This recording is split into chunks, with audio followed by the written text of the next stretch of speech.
हर खबर पर होगी आपकी पकड़। डाउनलोड कीजिए एबीपी लाइव ऐप।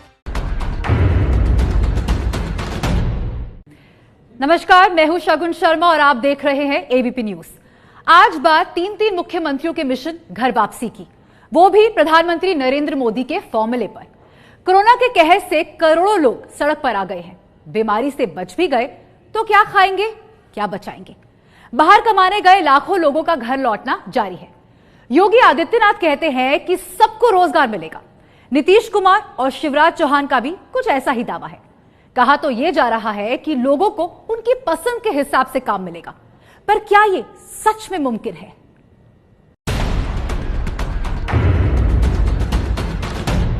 संकट की सबसे बड़ी चोट अगर किसी पर पड़ी है तो हमारे गरीब, मजदूर, श्रमिक वर्ग पर पड़ी है।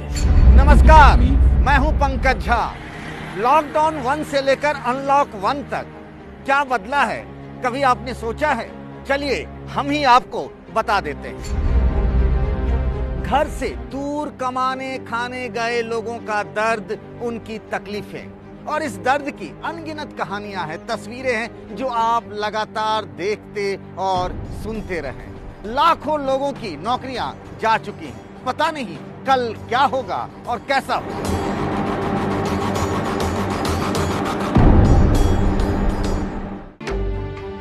हम सब ने कभी संकट का ऐसा दौर नहीं देखा होगा। जो जहां हैं वहीं परेशान हैं। मुसीबतों के चक्रव्यूह में ऐसे ही फंसे थे राजकुमार भी।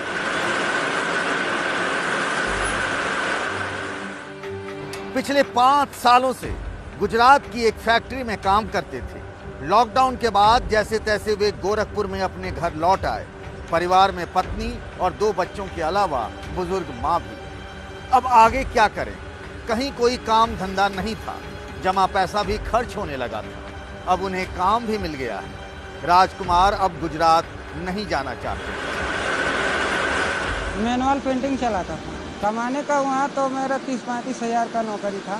यहाँ संपर्क हुआ था कि मैं आया काम ढूंढने के लिए, सर ने बुलाया था तो काम लग गया था, जॉइंट हो गया है। यहाँ खुशी है हमको, इधर ही रहूँगा, यहाँ से कहीं नहीं हिलूंगा। राजकुमार से मिलती जुलती कहानी विजेंद्र पाल की भी है। गुजरात में बोरा बनाने की फैक्ट्री में काम करते थे। लॉकडाउन से पहले घर आए थे, फिर जा नहीं पाए। अब उन्हें यहीं काम मिल गया है। हरदोई का रहने वाला हूँ और अहमदाबाद में 5 साल से काम कर रहा था और होली में आके घर में फंस गए। बच्चे मेरे पढ़ते हैं, एक 6-7 साल के हैं, एक छोटा है 2 साल का। यहाँ काम करने साहब बुलाए हैं तो मैं आ गया और कहना घर पे बैठे थे, कोई काम नहीं था।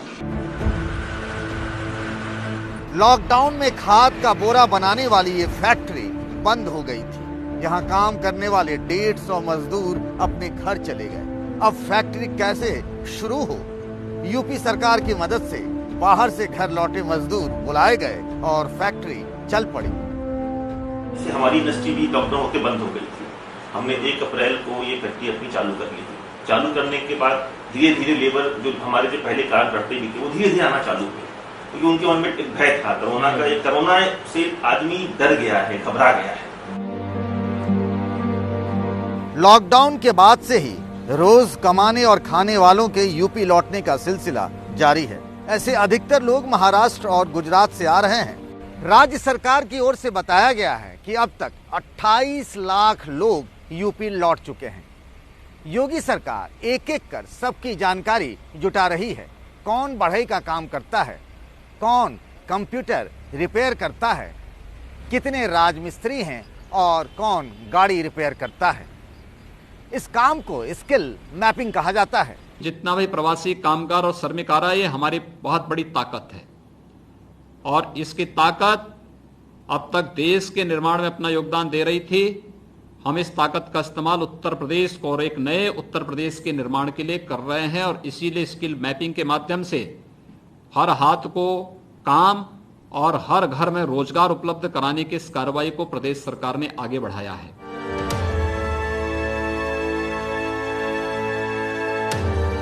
बाहर से यूपी लौटे लोगों में से 18 लाख लोगों का डाटा तैयार हो गया है। 2 दिनों पहले ही योगी आदित्यनाथ ने कुछ इंडस्ट्री संगठनों के साथ समझौता किया। वे कहते हैं कि ऐसे सभी लोगों की घर वापसी होगी। जीवन के किसी भी फील्ड से जुड़ा हुआ हर एक व्यक्ति, इसमें पैरामेडिक्स भी हैं, अच्छे कंप्यूटर ऑपरेटर भी हैं। हमने प्रदेश के अंदर एक कामगार श्रमिक कल्याण सेवा और रोजगार सेवा योजना और रोजगार आयोग के गठन की कार्रवाई को आगे बढ़ाया है। योगी आदित्यनाथ के दावों पर यकीन करें तो बाहर से जो भी कामगार लौटे हैं उन्हें अब कभी काम की तलाश में दूसरे राज्यों में नहीं जाना पड़ेगा। जिन 18 लाख लोगों की स्किल मैपिंग हो चुकी है उनमें सबसे अधिक संख्या रियल एस्टेट में काम करने वालों की है। यह आंकड़ा करीब 16 लाख वर्करों का है। फर्नीचर और फिटिंग का काम करने वाले 55,000 हैं। बाहर से आने वालों में 10,000 ड्राइवर हैं। 5,000 से अधिक लोग आईटी और इलेक्ट्रॉनिक से जुड़े हैं।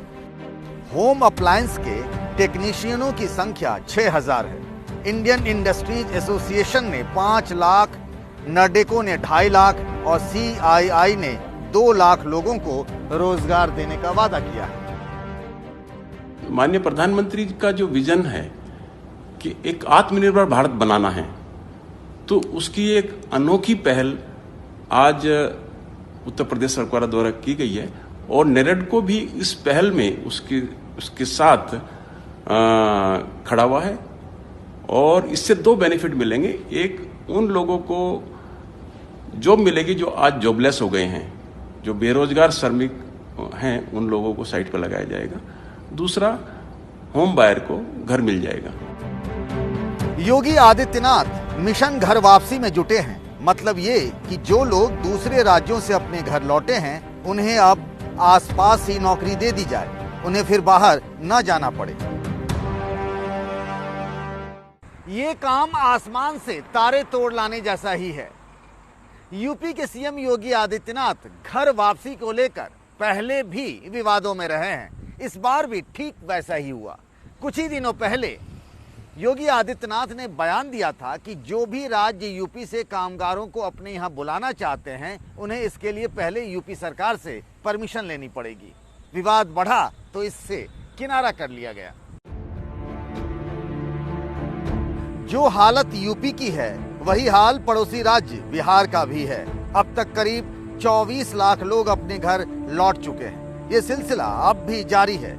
इनमें से करीब 19 लाख लोगों का रजिस्ट्रेशन हो चुका है। नीतीश कुमार की सरकार ने सबको नौकरी देने का वादा किया है। इसके लिए स्किल मैपिंग का काम 2 दिनों पहले ही शुरू हुआ है। रोजगार सृजन ऐप से ये काम हो रहा है। लेकिन बिहार की कहानी यूपी से थोड़ी अलग भी है। यहाँ बाहर से आए लोगों के बदले लोकल लोगों को पहले नौकरी दी जाएगी।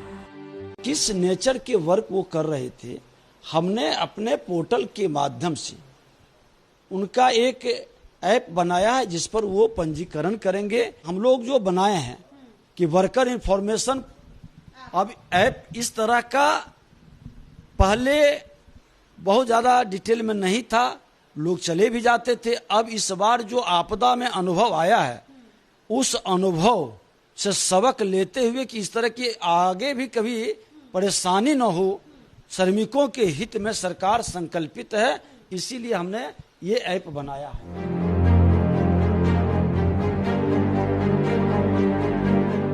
बिहार में इस साल के आखिर में विधानसभा के चुनाव हो सकते हैं। उससे पहले नीतीश कुमार हर हाल में हालात ठीक कर लेना चाहते हैं। लेकिन इस बार मामला थोड़ा सा फंस गया सा लगता है। सूत्रों की माने तो स्किल मैपिंग के काम में लंबा समय लग सकता है, क्योंकि जानकारी भी उसी हिसाब से मांगी जा रही है। काम, पता, अनुभव के साथ साथ ये भी पूछा जा रहा है कि वे बिहार में काम करना चाहते हैं या फिर नहीं। अभी तो मैपिंग का काम शुरू ही हुआ है। बिहार के चुनाव में घर लौटने वाले पर राजनीति होनी तय है। इसके संकेत अभी से मिलने लगे हैं। स्किल मैपिंग करनी हो तो पहले डेटा जनरेट करिए और ये पता करिए कि उद्गम स्थल से लेकर के वो जब डेस्टिनेशन पे पहुंचते हैं तो डेस्टिनेशन पे वो किस तरह के कार्यों में संलग्न रहे हैं। इसके लिए आपको एक व्यापक सर्वे करना होगा और वो सर्वे उस तरह का नहीं होना चाहिए जैसा आमतौर पर बिहार में सर्वे हुआ करता है। एक रिपोर्ट के मुताबिक देश में करीब 20 करोड़ रोज कमाने खाने वाले लोग हैं। इनमें से आधे से अधिक 54 जिले से आते हैं। इनमें से 24 जिले यूपी के हैं और 20 बिहार से। बिहार और यूपी की तरह ही एमपी में भी प्रवासी मजदूरों का डाटाबेस तैयार हो रहा है, जिसका जैसा अनुभव उसको वैसा काम देने का वादा है। सर्वे शुरू हो चुका है। हमने मध्य प्रदेश में रोजगार सेतु योजना बनाई है। हमारे जो भाई बहन कुशल मजदूर हैं, किसी फैक्ट्री में काम करते थे या कहीं और काम करते थे, लेकिन हाथों में कौशल है, उनका सर्वे हम कर रहे हैं। उन कारखानों के मालिकों से, लघु कुटीर मध्यम बड़े उद्योगों से भी संपर्क करेंगे जिनको कुशल मजदूरों की आवश्यकता है, ताकि कोरोना के संकट के समय हमारे इन कुशल मजदूर भाई बहनों को काम मिल सके। बाहर काम करने वाले 5 लाख से भी अधिक लोग एमपी लौट चुके हैं। कोरोना के चक्कर में अरबों रुपयों का नुकसान हो चुका है। अर्थव्यवस्था की बैंड बज गई है। ऐसे में लाखों लोगों को काम कहां से और कैसे मिलेगा? अभी तो सरकार की तरफ से कुछ चेहरे बताए और समझाए जा रहे हैं, लेकिन यकीन मानिए, दावों और हकीकत के बीच लाखों लोगों के अरमान टूटने का खतरा भी तो है। आज बस इतना ही। अगले रविवार इसी समय यानी शाम 6 बजे आप सबसे मुलाकात होगी कोरोना को लेकर एक नए पंच के साथ। सब कुछ खुल गया है और कोरोना मरीजों की संख्या लगातार बढ़ रही है। ऐसे में आप सब अपना खास ख्याल रखिएगा और सुझाव भी देते रहिएगा। नमस्कार।